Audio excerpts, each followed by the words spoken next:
எகிப்து மற்றும் இஸ்ரேலிய எல்லை பகுதிகளில் பாதுகாப்பு கடமைகளில் ஈடுபட்டு கொண்டிருந்த அதிகமான இஸ்ரேலிய சிப்பாய்களை எகிப்திய பூனைகள் கடுமையாக தாக்கி அவர்கள் வைத்தியசாலையில் அனுமதிக்கப்பட்ட விடயம்தான் இன்றைய தினம் சமூக ஊடகங்களில் அதிகமாக பகிரப்பட்ட வண்ணம் இருக்கிறது.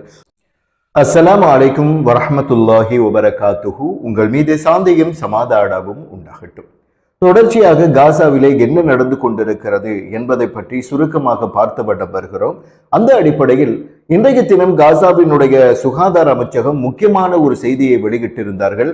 காசா மற்றும் இஸ்ரேலினுடைய போர் ஆரம்பிக்கப்பட்டது முதல் இன்று வரை கிட்டத்தட்ட 50,000க்கு அதிகமான அப்பாவி பாலஸ்தீன மக்கள் படுகொலை செய்யப்பட்டிருக்கிறார்கள், ஷஹீதாக்கப்பட்டிருக்கிறார்கள் என்கின்ற ஒரு செய்தியை இன்றைய தினம் வெளியிட்டிருக்கிறார்கள். அதே போல இடிபாடுகளுக்குள் சிக்கி இன்னமும் மீட்கப்படாத பல்லாயிரக்கணக்கான ஜனாசாக்கள் இருக்கிறது என்கின்ற ஒரு செய்தியையும் தெரிவித்துவிட்டு கடந்த சில நாட்களுக்கு முன்னராக இஸ்ரேல் போரை ஆரம்பித்து விட்டார்கள். இனி வருகிற காலம் மிகவும் கடுமையான ஒரு காலமாகத்தான் இருக்கும்.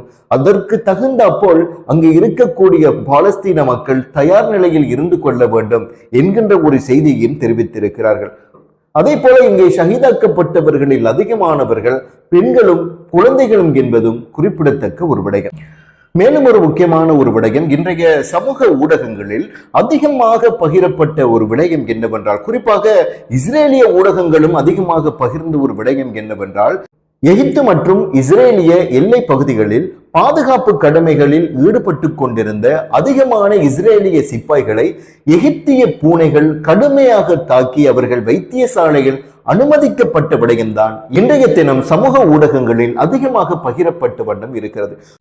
இதில் பல சந்தேகங்கள் எழுந்து கொண்டிருக்கிறது. எப்படி அங்கு இருக்கக்கூடிய சுவர்களை தாண்டி வந்து இந்த பூனை வகையைச் சேர்ந்த இந்த மிருகம் அந்த இஸ்ரேலிய சிப்பாய்களை தாக்கியது? அதே போல எவ்வளவு காலமாக மனிதர்களை கண்டால் ஓடி ஒளிந்து கொள்ளக்கூடிய இந்த ஒரு வகை பூனையினம் ஏன் இந்த இஸ்ரேலிய சிப்பாய்களை தாக்கியது என்கின்ற ஒரு கேள்விகளும் எழுந்த வண்ணம் இருக்கிறது. குறிப்பாக இந்த பூனை இப்பொழுது சமூக ஊடகங்களில் அதிகமாக பிரபலியமாகி கொண்டிருக்கிறது. இதற்கான பின்னூட்டல்கள் எவ்வாறு வருகிறது என்றால், அரபிய ஆட்சியாளர்களை விட இந்த எகிப்திய பூனைகள் வலிமை மிக்கது என்கின்ற ஒரு பின்னூட்டல்களை அதிகமானவர்கள் இட்ட வண்ணம் இருக்கிறார்கள்.